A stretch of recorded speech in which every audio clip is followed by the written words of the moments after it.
Hello everyone, welcome back to my channel your technical expert Udayan Ghosh. আজকে আমরা class 11 computer অ্যাপ্লিকেশনের visual basic প্রোগ্রামিংয়ের একটা part নিয়ে আলোচনা করব। এই ভিজুয়াল বেসিক প্রোগ্রামিংয়ের আজকে আমরা এই অপারেটর সম্বন্ধে জানব এবং এই অপারেটরগুলো আমাদের খুবই ভালোভাবে বুঝতে হবে এবং জানতে হবে, কারণ বিভিন্ন ধরনের প্রোগ্রামিং করতে গিয়ে আমাদের বিভিন্ন ধরনের অপারেটরের প্রয়োজন হবে। এই অপারেটরগুলো কখন কি কাজে লাগবে আমাদের ভালোভাবে জানতে হবে। তাহলে সুতরাং চলো ভিডিওটা ভালোভাবে তোমরা মন দিয়ে দেখো। তাহলে ভিডিওটা শুরু করা যাক। চলো, ফার্স্ট আমাদের জানতে হবে যে এই এই যে অপারেটর কি না, মনে করো আমি লিখলাম যে a plus b equal to 5, বা লিখলাম a এর মান 5 বা b এর মান 5, অর্থাৎ কি a আর b এর মান কি ইকুয়াল। এইটা বোঝাতে গেলে আমরা ইকুয়াল অপারেটর কি ইউজ করছি। তারপর আমি মনে করো লিখলাম যে a equal to 5 and b equal to 6, অর্থাৎ কি a এর মান b এর থেকে ছোট, তখন আমি কি ইউজ করছি a লেস দ্যান b। যখন হচ্ছে a, আবার মনে করো যখন a equal to 7, b equal to 8, অর্থাৎ a এর মান কত, a এর মান হচ্ছে 7 আর b এর মান কত, b এর মান 8, অর্থাৎ b কি a এর চেয়ে বড়, তাহলে b গ্রেটার দ্যান a।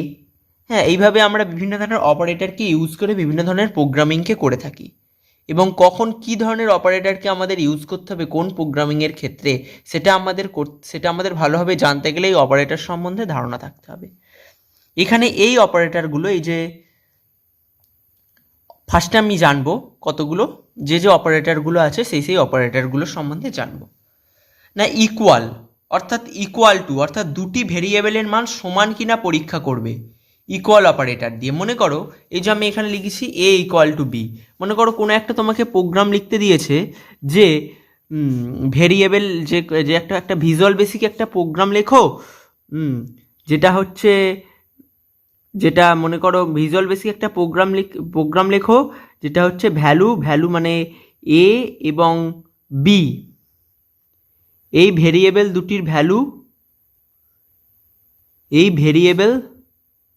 দুটির ভ্যালু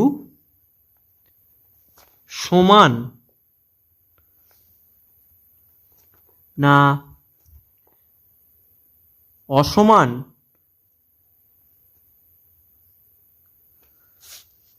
বের করবে,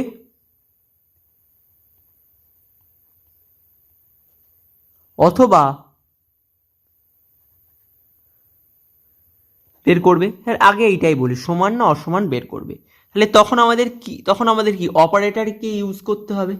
সেক্ষেত্রে আমি যখন আমাদের সমান বলবে তাহলে আমি কি লিখব যে ইফ, তখন আমাদের কি লিখতে হবে, এই তোমাদের হচ্ছে ইফ এলস এলিফ এই ধরনের সব অপারেশন রয়েছে। এই ইফ হচ্ছে এলস ইফ এন্ড ইফ, এইগুলো তোমরা পরে জানবে, আগে অপারেটরটা শেখো। তাহলে তখন যদি দুটি ভ্যালু সমান কিনা পরীক্ষা করতে হয় তখন আমাদের কি করতে হবে, এই ইকুয়াল টু অপারেটরটাকে কাজে লাগাতে হবে। তারপর দুটি ভেরিয়েবলের মান যদি অসমান, মনে করো দুটি ভেরিয়েবলের মান অসমান কিনা তোমাকে বের করতে হবে। মনে করো তুমি হচ্ছে এ যে ভেরিয়েবলটা নিয়েছো তার ইনপুট দিলে 5 আর বি যে ভেরিয়েবলটা দিয়েছো তার ইনপুট নিলে 6, তখন কি এ আর বি হচ্ছে সমান নয়। সেক্ষেত্রে আমাদের এইভাবে নট ইকুয়াল টু, তাহলে নট ইকুয়াল টু অপারেটরটা কীরকম, এটা হচ্ছে নট ইকুয়াল টু অপারেটর। এই নট ইকুয়াল টু অপারেটরটা নিতে হবে। এটা কি করবে না, দুটি ভেরিয়েবলের মান অসমান কিনা পরীক্ষা করবে। ঠিক আছে, এইভাবে আমাদের আর কি অপারেটর আছে, greater than operator, less than operator, আর কি greater than or equal to operator, আর less than or equal to operator. আবার মনে করো একটা তোমাদের প্রোগ্রাম দিয়েছি যে এ এবং বি ভেরিয়েবল দুটির মধ্যে, এ এবং বি ভেরিয়েবল দুটির মধ্যে কোনটি বড় কোনটি ছোট বা কোনটি বড় বা সমান বা কোনটি ছোট বা সমান নির্ণয় করবে। ছোট বা সমান নির্ণয় করবে। তাহলে এ আর বি হচ্ছে দুটো ভেরিয়েবল নিয়েছি। হ্যাঁ, তাহলে মনে করো তুমি এ ভেরিয়েবলের মান নিয়েছো হচ্ছে 6 আর বি ভেরিয়েবলের মান নিয়েছো 5, তাহলে কি এ হচ্ছে বি এর চেয়ে বড়, সেক্ষেত্রে আমাদের এই এ গ্রেটার দ্যান বি এই কন্ডিশনটিকে কাজে লাগাতে হবে, অর্থাৎ গ্রেটার দ্যান অপারেটরটাকে ইউজ করতে হবে। আবার মনে করো এ ভেরিয়েবলের মান নিয়েছো 5 আর বি ভেরিয়েবলের মান নিয়েছো 4, সেক্ষেত্রে আমাদের এ লেস দ্যান বি, অর্থাৎ এ এর মান 5 আর বি এর মান 4। হ্যাঁ, সেক্ষেত্রে তাহলে কি হবে, এ লেস দ্যান 5।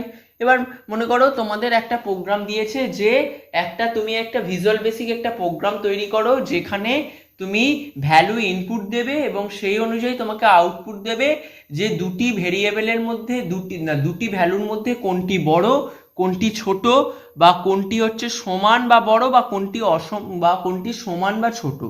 তাহলে মনে করো তুমি ফার্স্টে এ ভেরিয়েবলের মান নিয়েছো 5 আর বি ভেরিয়েবলের মান নিয়েছো 6, সেক্ষেত্রে আমাদের কি ইউজ করতে হবে, তাহলে এ ভেরিয়েবলের তুমি ইনপুট দিয়েছো 5 আর বি ভেরিয়েবলের ইনপুট দিয়েছো 6, অর্থাৎ কি বি ভেরিয়েবলটা বড়, তাহলে বি গ্রেটার দ্যান এ, সেই জন্য আমাদের গ্রেটার দ্যান অপারেটর ইউজ করতে হবে।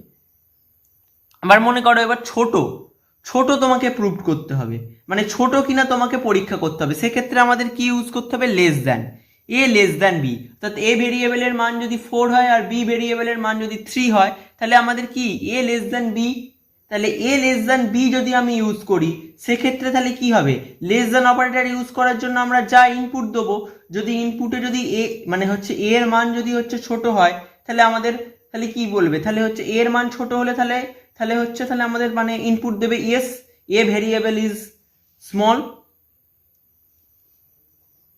বা এরপর মনে করো এ গ্রেটার দ্যান ইকুয়াল টু, অর্থাৎ এ গ্রেটার দ্যান ইকুয়াল টু কি করবে না, দুটি ভেরিয়েবলের মধ্যে কোনটি বড় বা সমান তা চেক করার জন্য এ গ্রেটার দ্যান বি ভেরিয়েবলকে ইউজ করা হয়ে থাকবে, আর দুটি ভেরিয়েবলের মধ্যে কোনটি ছোট বা সমান তা চেক করবে a less than equal to, a less than equal to. তাহলে a less than equal to b মানে কি, এ বি এর চেয়ে ছোট বা সমান। তাহলে এই অপারেটরগুলো জানতে হবে। তাহলে কি কি অপারেটর জানলাম না, সমান পরীক্ষা করার জন্য ইকুয়াল অপারেটর, এই অপারেটরটা ইকুয়াল অপারেটর। অসমান পরীক্ষার জন্য মানে নট ইকুয়াল টু, এই অপারেটরটা দুটি ভেরিয়েবলের মধ্যে কে বড় কে ছোট, অর্থাৎ কে বড় সেটাকে হচ্ছে যাচাই করার জন্য গ্রেটার দ্যান, কে ছোট সেটাকে যাচাই করার জন্য less than. Greater than equal two মানে হচ্ছে দুটি ভেরিয়েবলের মধ্যে কোনটি বড় বা সমান তা চেক করবে, আর লেস দ্যান ইকুয়াল টু মানে হচ্ছে দুটি ভেরিয়েবলের মধ্যে কোনটি ছোট বা সমান তা চেক করবে। তাহলে এই হয়ে গেল। আর কি অপারেটর আছে, আর আমাদের আছে এরিথমেটিক অপারেটর। এই এরিথমেটিক অপারেটর কি না, দুই বা ততোধিক সংখ্যার যোগফল নির্ণয় করতে গেলে মনে করো একটা তোমাদের প্রোগ্রাম দিয়েছে যে দুটি ভেরিয়েবলের ইনপুট নাও, না মনে করো তোমাদের একটা অর্থাৎ অ্যাডিশনের প্রোগ্রাম করতে দিয়েছে, সেক্ষেত্রে আমাদের কি করতে হয়, সাম অর্থাৎ sum equals to a plus b, তাহলে এ ভেরিয়েবল আর বি ভেরিয়েবলের সাথে অ্যাড করতে হয়। এই যে প্লাস চিহ্নটা এটা হচ্ছে একটা অপারেটর। তাহলে দুই বা ততোধিক সংখ্যার যোগফল নির্ণয় করার জন্য প্লাস অপারেটর ইউজ করতে হয়, বা দুটি সংখ্যার মধ্যে বিয়োগ অর্থাৎ সাবস্ট্রাকশন করতে দিয়েছে, সেক্ষেত্রে আমরা কি ইউজ করি, sub equals to a minus b. তাহলে মাইনাসটা কি, মাইনাসটা হচ্ছে আমাদের একটা অপারেটর। তাহলে দুই বা ততোধিক সংখ্যার বিয়োগফল নির্ণয়ের জন্য এ মাইনাস বি ইউজ করতে হয়। তারপর কি গুণিতক অর্থাৎ মাল্টিপ্লিকেশন করার জন্য এস ইকুয়াল টু, অর্থাৎ এস হচ্ছে একটা ভেরিয়েবল, সেই ভেরিয়েবলের মধ্যে হচ্ছে মাল্টিপ্লিকেশনের ভ্যালুটা হচ্ছে স্টোর হবে এ মাল্টিপ্লিকেশন বি। যদি আমাদের হচ্ছে দুটি সংখ্যার ভাগফল নির্ণয় করতে হয় সেক্ষেত্রে এই অপারেটরটা ইউজ করতে হবে, ঠিক আছে। অর্থাৎ এ ব্ল্যাকসাস বি, দুটি সংখ্যার ভাগফল নির্ণয় করতে গেলে, আর দুটি সংখ্যার ভাগশেষ নির্ণয় করতে গেলে ভাগশেষ নির্ণয় করতে গেলে আমাদের কি ইউজ করতে হবে, s a mod b, mod মানে হচ্ছে মডিউলাস, এ মডিউলাস বি, সেক্ষেত্রে আমাদের মড অপারেটর ইউজ করতে হয়। আর পাওয়ার বা ঘাত বা সূচক নির্ণয় করতে গেলে কি ইউজ করতে হবে, এই অপারেটরটি, এই অপারেটরটিকে ইউজ করতে হবে। পাওয়ার বা ঘাত বা সূচক নির্ণয় করতে গেলে এই অপারেটরটিকে ইউজ করতে হয়। মনে করো তোমাদের হচ্ছে স্কোয়ারের কিছু হচ্ছে স্কোয়ার, মনে করো একটা ভিজুয়াল বেসিক প্রোগ্রামিং তোমাকে তৈরি করতে দিল, যে একটা ভিজুয়াল বেসিক প্রোগ্রামিং লেখো, সেটা হচ্ছে ভ্যালুগুলোর স্কোয়ারটিকে তুমি যা ভ্যালু দেবে সেই ভ্যালুর স্কোয়ারের রেজাল্ট দেবে তোমাকে। তাহলে তুমি মনে করো 2 ভেরিয়েবল নিলে, তাহলে 2 নিলে কি দেবে, 4 দেবে। তাহলে সেক্ষেত্রে আমাদের কি করতে হবে, এই পাওয়ার বা ঘাতে 2 দিয়ে দিতে হবে। তাহলে মনে করো তাহলে এই পাওয়ার বা ঘাত অর্থাৎ 2 টু দি পাওয়ার স্কোয়ার করতে হবে। এই 2 টু দি পাওয়ার স্কোয়ার তো আমরা নিজেরা করিনি, কিন্তু যখন কম্পিউটারে আমরা যখন প্রোগ্রামিংটা করব সেক্ষেত্রে আমাদের এই অপারেটরটিকে 2 এর মাথায় দিয়ে তার মাথায় 2 দিতে হবে, তারপর 4 আসবে। বা মনে করো তুমি দিলে 3, তাহলে 3 এই অপারেটরটা ইউজ করে তার মাথায় 2 দিলে তারপর 9 আসবে। তাহলে পাওয়ার বা ঘাত বা সূচক নির্ণয় করার ক্ষেত্রে এই অপারেটরটা ইউজ করা হয়ে থাকে। আর কি রয়েছে, আর রয়েছে লজিক্যাল অপারেটর, অর্থাৎ and, or are not operator. And operator কি করে না, স্টেটমেন্ট ব্যবহৃত এক্সপ্রেশন বা শর্তের সবকটি সত্য হলে স্টেটমেন্টটি সত্য হয়। অর্থাৎ মনে করো এই যে আমি ভ্যালু নিয়ে বলছিলাম,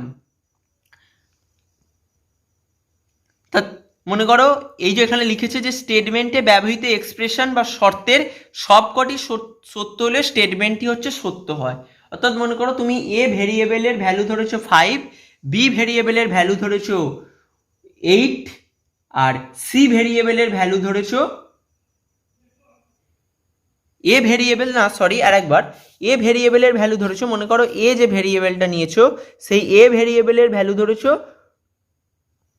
5, বি ভেরিয়েবলের ভ্যালু ধরেছো 4, আর সি ভেরিয়েবলের ভ্যালু ধরেছো 3। ঠিক আছে, এর মধ্যে কে বড় আর কে ছোট তোমাকে প্রমাণ করতে হবে। তাহলে আমাদের কি ইউজ করতে হবে, যে if a greater than b, and a greater than c, অর্থাৎ এ কি বি এর চেয়ে বড়, এ এর মান 5, বি এর মান 4, ইয়েস, তাহলে এ বি এর চেয়ে বড়। আবার এ কি সি এর চেয়ে বড়, এ এর মান 5, সি এর মান সি এর মান 3, তাহলে এ সি এর চেয়ে বড়। সেক্ষেত্রে আমাদের কি ইউজ করতে হচ্ছে, এই যে দুটো অপারেটরকে একসাথে দুটো ইকুয়েশন, অর্থাৎ দুটো ইকুয়েশনকে যখন আমরা একসাথে লিখতে চাইছি তখন আমাদের এই অ্যান্ড অপারেটরটা ইউজ করতে হচ্ছে। এবং এই অ্যান্ড অপারেটরটা তখনই আমরা ইউজ করতে পারবো যখন যে স্টেটমেন্টটা আমরা লিখছি সেই স্টেটমেন্টে ব্যবহৃত এক্সপ্রেশন বা শর্তের যদি সবকটি সত্য হয়, অর্থাৎ সবকটি স্টেটমেন্ট সত্য প্রমাণিত করতে গেলে আমাদের অ্যান্ড অপারেটরকে ইউজ করতে হবে। এবার অর অপারেটর কখন ইউজ করব, মনে করো স্টেটমেন্টে ব্যবহৃত এক্সপ্রেশন বা শর্তের যে কোনো একটি যদি সত্য হয়, অর্থাৎ মনে করো এ ভেরিয়েবলের মান 5, বি ভেরিয়েবলের মান 4, আর সি ভেরিয়েবলের মান 8, তাহলে আমি লিখলাম যে if a greater than b, তাহলে এ ভেরিয়েবলের মান 5 বলেছিলাম, বি ভেরিয়েবলের মান 4 বলেছিলাম, তাহলে এ বি এর চেয়ে বড় হচ্ছে। কিন্তু যখন আমি বলছি এ ভেরিয়েবলের মান 5 আর সি ভেরিয়েবলের মান 8, তখন কি এ কি সি এর চেয়ে বড় হচ্ছে, এ সি এর চেয়ে বড় হচ্ছে না, কারণ এ ভেরিয়েবলের মান 5 আর সি ভেরিয়েবলের মান 8, তাহলে সি ভেরিয়েবল বড় হচ্ছে। সেক্ষেত্রে আমরা কি ইউজ করছি, if a greater than b or a greater than c, অর্থাৎ দুটি ভেরিয়েবলের স্টেটমেন্টে ব্যবহৃত এক্সপ্রেশন বা শর্তের যে কোনো একটি সত্য হলে স্টেটমেন্টটি সত্য হবে। অর্থাৎ আমরা যে দুটি শর্ত লিখবো তার মধ্যে যদি একটি সত্য সেটাকে যদি যাচাই করতে আমরা অর অপারেটরকে ইউজ করে থাকি। আর নট অপারেটর কখন না, স্টেটমেন্টে ব্যবহৃত এক্সপ্রেশন বা শর্তের লজিক্যাল ঋণাত্মক মান প্রদান করে। If not a greater than b, স্টেটমেন্টে ব্যবহৃত এক্সপ্রেশন বা শর্তের লজিক্যাল ঋণাত্মক মানকে প্রদান করবে। ঋণাত্মক মানকে প্রদান করার জন্য নট অপারেটরকে ইউজ করতে হয়। ঠিক আছে, তাহলে এই অপারেটরগুলো সম্বন্ধে তোমরা জানলে। জাস্ট এখন তোমরা এই অপারেটরগুলো কখন কি কাজে লাগে বুঝতে পারবে না, তখনই বুঝতে পারবে যখন হাতে কলমে প্রোগ্রামগুলো করবে। এবং এই হাতে কলমে প্রোগ্রামগুলো করতে গেলে কখন কি অপারেটরকে আমাদের ইউজ করতে হয়, কেন আমরা অপারেটরকে ইউজ করব সেটা জানতে হবে। সেই জন্য ফার্স্ট আমি অপারেটরগুলো জাস্ট বলে দিলাম, এই আমাদের অপারেটর আছে এবং এই কাজের জন্য আমাদের এই অপারেটর ইউজ করতে। শুধু এই কাজের জন্য না, বিভিন্ন ধরনের কাজের জন্য বিভিন্ন ধরনের লজিক্যাল বিভিন্ন ধরনের লজিক তৈরি করতে গেলে বিভিন্ন ধরনের আমাদের অপারেটরকে আনতে হবে। এবার যখন আমরা হাতে কলমে যখন প্রোগ্রামগুলো করব তখন তোমরা আরো ভালোভাবে বুঝতে পারবে কিভাবে অপারেটরগুলো ইউজ হচ্ছে। এখন জেনে রাখো যে এইভাবে এই অপারেটর রয়েছে এবং এই অপারেটর এইভাবে কাজ করে। ঠিক আছে, এই পর্যন্ত জানলেই হবে। এরপরের ভিডিওতে আমি কি একটা প্রোগ্রাম লিখে দেখাবো, একটা প্রোগ্রামের মধ্যে দেখাবো কি করে একটা অপারেটরকে আমরা ইউজ করছি। ঠিক আছে, এরপর আস্তে আস্তে আমরা বিভিন্ন ধরনের ভিজুয়াল বেসিক একটা প্রোগ্রামিং আমরা তৈরি করব, বিভিন্ন ধরনের ভিজুয়াল বেসিক প্রোগ্রামিং আমরা হচ্ছে লিখব। ঠিক আছে, আর এই ভিডিওটা তোমাদের যদি ভালো লেগে থাকে তাহলে please like share subscribe my channel. আর ভিজুয়াল বেসিক প্রোগ্রামিংয়ের এরকম ভিডিও পেতে হলে অবশ্যই সাবস্ক্রাইব করো আমার চ্যানেলটিকে, আর অবশ্যই হচ্ছে বেল আইকনটি অন করে দিও, নোটিফিকেশন বেল আইকনটি। আর তোমাদের যদি ভিজুয়াল বেসিক প্রোগ্রামিং যদি শিখতে যদি চাও তাহলে অবশ্যই কমেন্ট করো। আর আমার আগের ভিডিওতে আরও কয়েকটি ভিজুয়াল বেসিক প্রোগ্রামিংয়ের ভিডিও হচ্ছে পাবলিশ হয়েছে এই চ্যানেলেই, আমি সেই ভিডিওগুলো আমার ডেসক্রিপশন বক্সে হচ্ছে দিয়ে রাখবো। তোমরা ফার্স্টে এই ভিজুয়াল বেসিক প্রোগ্রামিংয়ের আগে কনসেপ্টগুলো তৈরি করো, যে কোনটা কেন আমরা ইউজ করছি, কেন আমরা ইউজ করব, তারপর আমরা এবার আস্তে আস্তে ভিজুয়াল বেসিক প্রোগ্রামিংয়ে ঢুকে যাব। হ্যাঁ, কীভাবে ভিজুয়াল বেসিক প্রোগ্রামিং, কীভাবে আমরা কাজ করব, কী করে প্রোগ্রাম তৈরি করব। তাহলে চলো আজকে এই পর্যন্তই। Thank you very much for watching this video.